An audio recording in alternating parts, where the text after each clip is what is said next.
दोस्तों नमस्कार। दोस्तों संकल्प हैं, विकल्प हैं, वादे हैं, इरादे हैं, प्रचार है, प्रसार है और संकल्प हैं, विकल्प हैं, आकांक्षाएं हैं, अपेक्षाएं हैं, आशाएं हैं और अपेक्षाओं, आकांक्षाओं और आकांक्षाओं के बीच कहीं ना कहीं आकांक्षाएं भी हैं, सहमत भी है, जीत हार भी है और इन तमाम चीज़ों के बीच हम मौजूद हैं। जो निकाय चुनाव हैं उसके परिप्रेक्ष्य में भी चल रहा है तमाम। जो इस समय ये मंदाकिनी और केदार घाटी का सर्द मौसम है और सर्द ठंडी जैसे जैसे शाम का धुंधल का बढ़ रहा है, शाम बढ़ रही है, वैसे सर्द मौसम की तलखियों भी बढ़ती जा रही है और इस सर्द मौसम में गुलाबी सर्दियां कहेंगे मैं निकाय चुनावों का जोर आजमाइश जारी है, चुनावी शोर है, चुनावी दंगल है, चुनावी जोर है और चुनावी प्रचार प्रसार भी है, डुगडुगी भी बज रही है। और इन सब के बाद जो चुनावी माहौल है वो धीरे धीरे गर्मा रहा है। इस समय एक महत्वपूर्ण क्षेत्र में हम पहुंच रहे हैं चलते चलते और ये कह सकते हैं केदार घाटी और मंदाकिनी घाटी कहेंगे। इसकी एक सांस्कृतिक, सामाजिक, शैक्षिक और सामाजिक, सांस्कृतिक, शैक्षिक और धार्मिक आध्यात्मिक क्षेत्र केंद्र भी है ये। तो अब आप समझ ही गए होंगे ये कौन सी जगहों पे हम मौजूद हैं जी। तो हम एक खास जगह पे मौजूद हैं, वो है अगस्त्यमुनि जी। और ये खास कई मायनों में है। यहाँ पे चूँकि केदार घाटी का सबसे पहले डिग्री कॉलेज यहीं पे खुला था और उस डिग्री कॉलेज में जो महाविद्यालय है यहाँ पे खुला था 70 के दशक में। और अब तो यहाँ बहुत सारे सब्जेक्ट हो गए, हालांकि विद्यापीठ में भी इसकी एक ब्रांच ही कह सकते हैं। और लेकिन यहाँ पे काफ़ी एमएससी हम और इसलिए भी खास हमारे लिए है क्योंकि हम यहीं से पढ़े हैं। हमारा जो ग्रेजुएशन हुआ था 90 के दशक में यहीं से हुआ था, तो इसलिए भी ये हमारे लिए खास हो जाता है। तो हमने तमाम बदलावों को बदलाव इस यहाँ पे देखे हैं और बदलते देखा है और बदलावों की जो डगर है वो कई प्रकार से रही है। तो आज जिस जगह पे हम मौजूद हैं जी, वो अगस्त्यमुनि का एक ग्राउंड है। ये लगभग अगस्त्यमुनि के कह सकते हैं कि जो भी क्षेत्र है उस क्षेत्र का ये यहाँ पे सांस्कृतिक कार्यक्रम होते हैं, मेले का भी वो होता है। इसलिए मैं बोल रहा हूँ चुनावी मेला है, चुनावी रेला है। और चुनावी मेले और रेलों के बीच भी हम यहाँ पे खड़े हैं। निकाय चुनाव जो हैं, चाहे यहाँ पे नगर पंचायत है, नगर पंचायत के चुनाव हैं और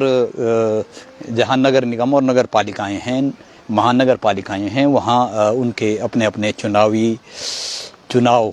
होंगे और जो उसके बाद त्रिस्तरीय पंचायत चुनाव भी होंगे। तो ये जगह बदलाव की जो डगर है वो सकारात्मक दिशा में भी रहती है। उसके नफ़े नुकसान भी होते हैं, कई बार नफ़े ज़्यादा रहते हैं, नुकसान कम होते हैं, कई बार नुकसान ज़्यादा होते हैं, नफ़े कम होते हैं। बहरहाल परिवर्तन प्रकृति का नियम है, परिवर्तन होता रहता है। तो जिस मैदान में हम हैं ये अगस्त्यमुनि का मैदान है और यहाँ पे हम बात करें 90 के दशक में तो अभी आप जो देख रहे हैं यहाँ पे हरी भरी घास हुआ करती थी और ये बिल्डिंगें भी बहुत कम थी जो सामने दिख रही हैं जी। तो ये बिल्डिंगें उस समय बहुत कम हुआ करती थी। जब 90 के दशक हुआ करता था यहाँ पे घास थी, ये मैदान में घास हुआ करती थी और मैदान जितना आप देख रहे हैं उससे लगभग आप कह सकते हैं कि 30% अधिक था, 30-40% अधिक हुआ करता था। ये तमाम बिल्डिंगें ये बात की बनी हुई हैं। तो शाम होते ही यहाँ पे उस समय चूँकि ये अब तो लोग देहरादून पढ़ने जाते हैं, श्रीनगर, दिल्ली यूनिवर्सिटी तक पढ़ने जा रहे हैं, लेकिन उस समय वहाँ जाना दूर की कौड़ी थी। यहाँ पे पूरी केदार घाटी के ज़्यादातर जो भी स्टूडेंट होते थे वो यहीं पे पढ़ते थे और शाम होते ही यहाँ पे स्टूडेंट से लेकर स्थानीय लोग से लेकर उनका एक मेला जैसा, उत्सव जैसा रहता था। शाम इस समय जब हम बात कर रहे हैं तो इस समय वहाँ उस समय एक महोत्सव जैसा कह सकते हैं, एक उत्सव का माहौल रहता था, एक मेला जैसा ही रहता था क्योंकि उसमें स्टूडेंट भी रहते थे, उसमें जो डिग्री कॉलेज में पढ़ने वाले हैं, इंटर कॉलेज में पढ़ने वाले हैं, उसके अलावा टीचर लोग, जो कर्मचारी थे उस समय, कर्मचारी भी काफ़ी यहाँ पे रहा करते थे, वो भी घूमने आते थे। शाम को ये बैठने का, बतियाने का, हंसी मजाक से लेकर और तमाम शैक्षिक, सामाजिक, आर्थिक, सांस्कृतिक, आध्यात्मिक विषयों पर, वैज्ञानिक विषयों पर चर्चा करने का ये मुख्य केंद्र हुआ करता था। और सर्दियों में धूप सेकने भी कमोवेश यहाँ पे आते थे। धूप का भी एक, चिलमिलाती धूप का एक बड़ा मज़ा, ज़बरदस्त मज़ा यहाँ पे लेते थे। लेकिन अब उस रूप में यहाँ पे है नहीं, फील्ड का दायरा सिमटता गया है, कम हो चुका है, उस समय कुछ ज़्यादा था। तो बहरहाल बात करेंगे हम निकाय चुनावों पे। तो दोस्तों, चाहे विधानसभा चुनाव रहे हों, लोकसभा चुनाव रहे हों, और लोकसभा विधानसभा चुनाव से होते होते अब नगर निकाय चुनावों में भी जो कांग्रेस और भाजपा और अन्य क्षेत्रीय दलों से निकले हुए जो बगावती उम्मीदवार हैं, और जो पार्टियों में कद्दावर उम्मीदवार रहे हैं, उसके बाद वो बगावती तेवर अपनाए हैं, वो दोनों ही राष्ट्रीय दलों और क्षेत्रीय दलों के लिए, चाहे वो कांग्रेस हो, बीजेपी हो, चाहे क्षेत्रीय दल हों, उनके लिए परेशानी और सिरदर्द का सबब बने हुए हैं। जी, उत्तराखंड की ही बात करें तो उत्तराखंड के नगर निकाय चुनाव, चाहे नगर पालिका हो, महानगर पालिकाएं हों, नगर निगम हों, या उसके बाद भी त्रिस्तरीय पंचायत चुनाव होंगे, उसमें जो बगावती प्रत्याशी हैं वो पार्टियों के लिए, राष्ट्रीय पार्टियों के लिए भी और क्षेत्रीय पार्टियों के लिए भी बड़े परेशानी का सबब बने हुए हैं। और वो लोकसभा चुनावों, विधानसभा चुनाव से होते हुए ये जो स्थानीय स्वशासन और पंचायती राज व्यवस्था से जुड़े चुनाव हैं, उसमें भी परेशानी का सबब बने हुए हैं। आपने देखा होगा लोकसभा चुनाव में भी जो चयन की प्रक्रिया है, कितनों ने बगावत की थी। विधानसभा चुनावों में भी तमाम जो स्टेट में हुए हैं उसमें बगावती तेवर अपनाए थे, जिसका खामियाजा राष्ट्रीय दलों को भी भुगतना पड़ा, क्षेत्रीय दलों को भी भुगतना पड़ा। और कई बार समीकरण ऐसे बदल गए कि राष्ट्रीय दलों के जो कांग्रेस और बीजेपी है, उसके समीकरण बगावती और निर्दलीय प्रत्याशियों ने उनके समीकरण ही बिगाड़ दिए। जी, यहाँ तक कि ये केदार घाटी में जो था, यहाँ पे भी जो उस समय ये चुनावी माहौल चल रहा था, तो उस समय यहाँ पे अभी उपचुनाव हुए हैं, बद्रीनाथ में हुए हैं, केदारनाथ में हुए हैं। तो निर्दलियों के खड़े होने से जो पार्टी से बगावती तेवर अपना के निर्दलीय उम्मीदवारों के रूप में खड़े हुए, उन्होंने राष्ट्रीय पार्टियों को नाकों तले चमने चबाने पे मजबूर कर दिया था। और उनकी पार्टी से जो तलखी तकरार थी वो जब बढ़ी, और उसके बाद चुनावी समीकरण ऐसे बन गए कि जो बीजेपी, केदारनाथ विधानसभा की बात ही करें तो उस उपचुनाव में जो बीजेपी कभी चुनावों में 20,000, 15,000 का मार्जिन लेती थी, 22,000 का लेती थी, वो सिर्फ 5,000 के तमाम राष्ट्रीय नेताओं के जमावड़े के बावजूद बीजेपी और कांग्रेस, बीजेपी सिर्फ 5,000 के मार्जिन तक ही सिमट के रह गई। और कांग्रेस का भी कोई कांग्रेस के लिए भी कोई अच्छी बात नहीं रही। आपने यूपी में देखा होगा, लोकसभा चुनावों में और अन्य क्षेत्रों में भी देखा होगा, जो भी बगावती थे, चाहे वो बीजेपी से थे, कांग्रेस से थे, उन्होंने निर्दलीय चुनाव लड़ के कांग्रेस और बीजेपी के लिए कई बार उनको शिकस्त दी और कई बार उनके समीकरण ही बिगाड़ दिए। कई बार उनके जीत के जो अंतर था वो बहुत कम ले गए।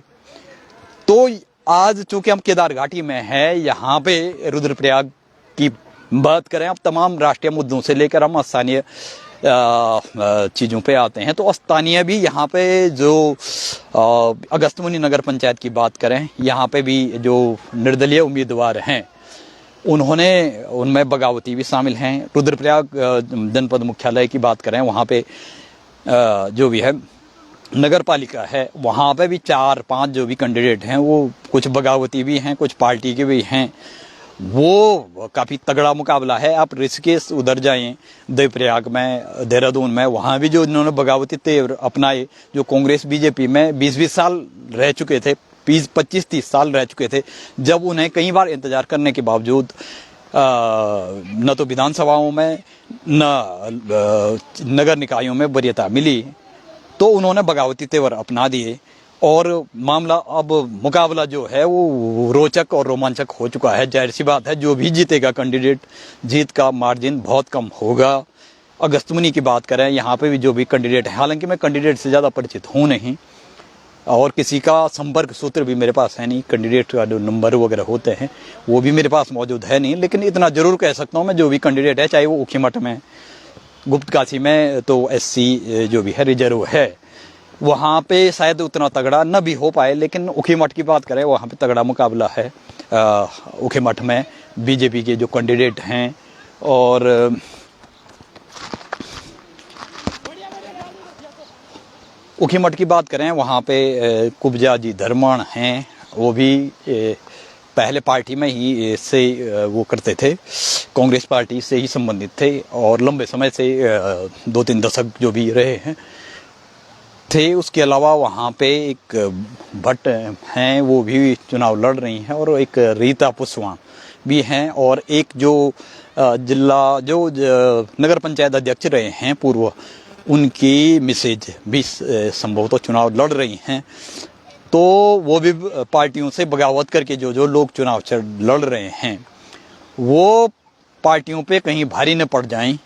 BJP और कांग्रेस दोनों पर ही, क्योंकि यहाँ पे क्षेत्रीय पार्टियों का उभार है नहीं, इसलिए ले दे के बात रहती है BJP और कांग्रेस। तो पहले जहां BJP और कांग्रेस के बीच ही मुकाबला रहता था, अब मुकाबला जैसे ही आपने केदारनाथ विधानसभा क्षेत्र में भी देखा होगा, बद्रीनाथ उपचुनाव में देखा होगा, या अन्य जगह भी देखा होगा, अब निर्दलीय उम्मीदवार भी मुकाबले में रहते हैं और पूरे मुकाबले में रहते हैं, और कई बार वो जीतने की कगार पे पहुंच जाते हैं। तो कहीं ऐसा ना हो कि इस बार के नगर निकाय चुनाव में जिन्होंने भी पार्टियों से बगावत करके गए हैं वो जीतने के कगार पे ही नहीं, बल्कि जीत के दरवाजे पे दस्तक दे के, और जीत के जो वो होता है, जो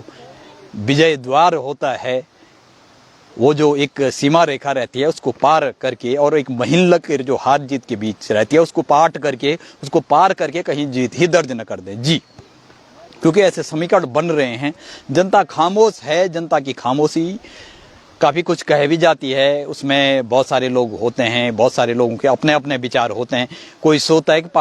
परिवार में 6 मेंबर हैं तो सारे कैंडिडेट को 1-1, 2-2 वोट पड़ेंगे, ऐसे भी रहते हैं। कोई एक तरफा होते हैं जो पार्टी कैडर से जुड़े हुए हैं, वो एक तरफा होते हैं जो पार्टी से नाराज होते हैं, तो बाय द वे वो पार्टी के खिलाफ भी जाते हैं।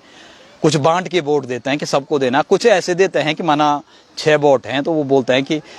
4 वोट हम पार्टी कैडर वालों को अलग अलग बांटेंगे और 1-1 वोट हम निर्दलीय को देंगे। तो कोई ये भी कहते हैं कि जो 6 वोट हैं उसमें से हम 4 वोट निर्दलीय को देंगे और 1-1 वोट ही पार्टियों को देंगे। तो इस प्रकार के अपने अपने जो विचार हैं कैंडिडेट के,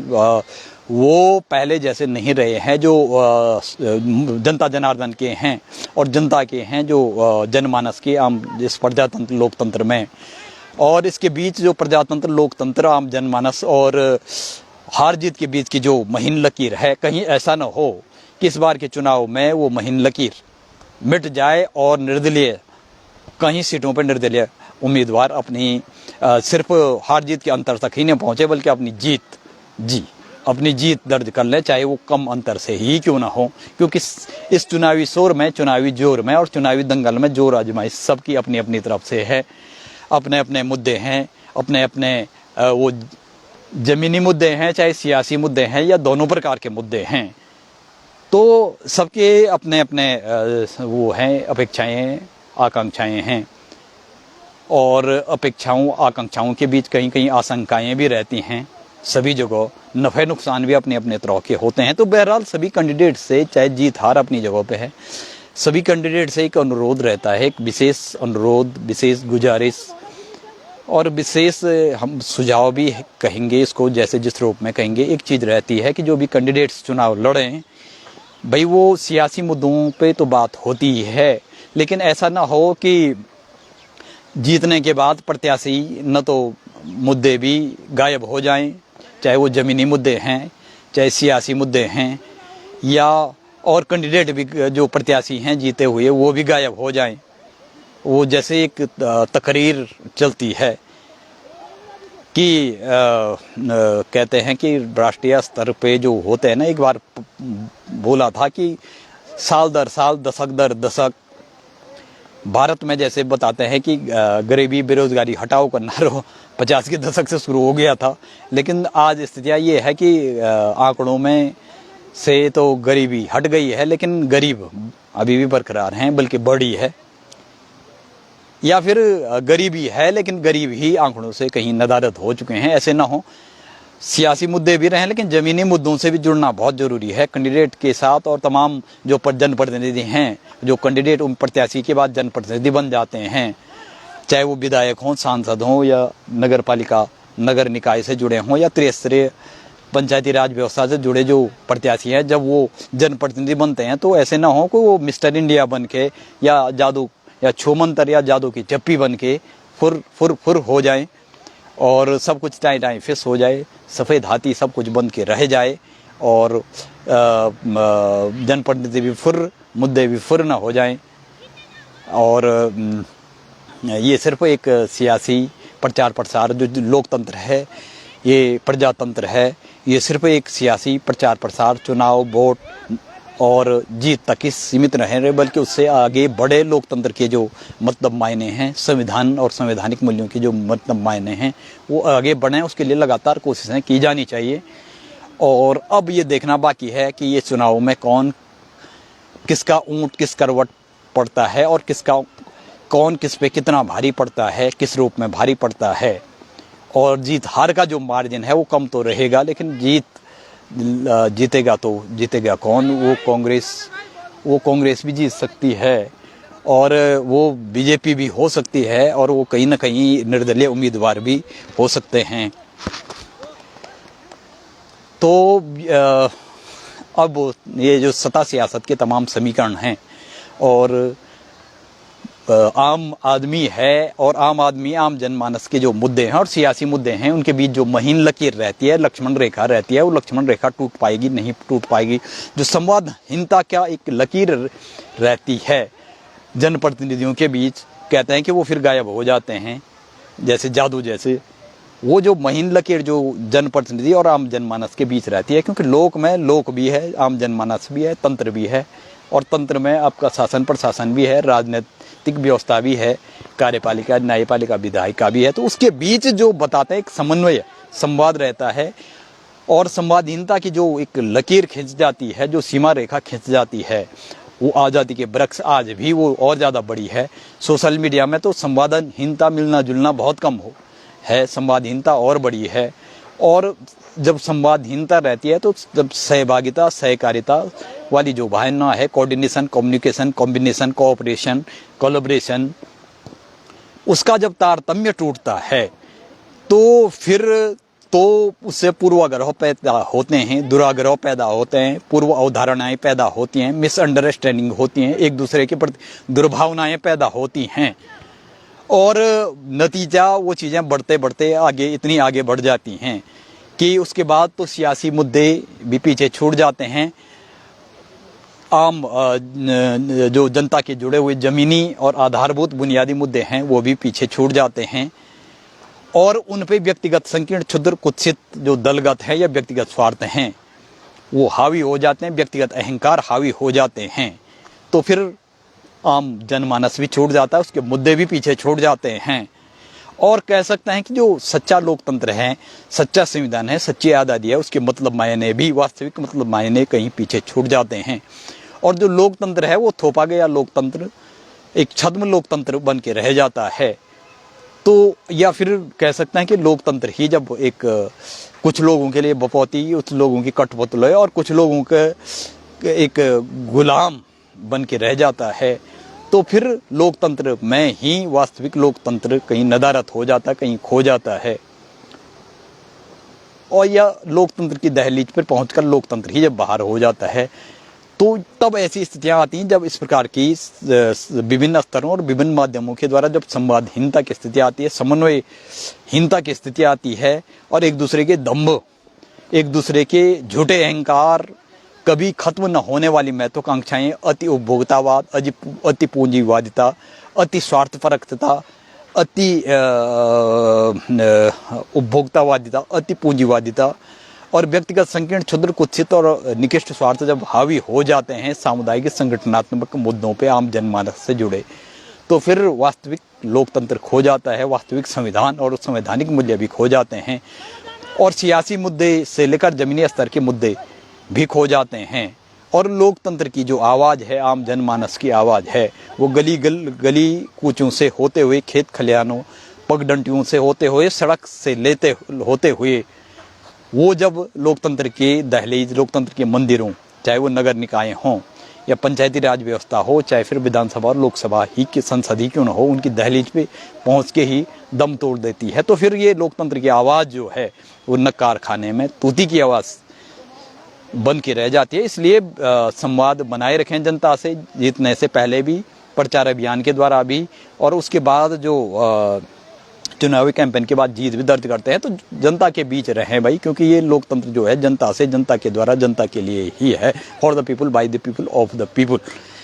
से ही ये संचालित होता है। अगर आप इसको मनमाने तरीके से चलाने, हाँकने की, ज़बरदस्ती हाँकने की स्थिति में रहेंगे अपने तरीके से, तो फिर सारी चीज़ें खो जाती हैं, जो तारतम्यता है वो खो जाती है। तो बहरहाल अब देखना बाकी है कि क्या इस बार जैसे लोकसभा चुनावों में भी और कई राज्यों में विधानसभा चुनावों में भी जो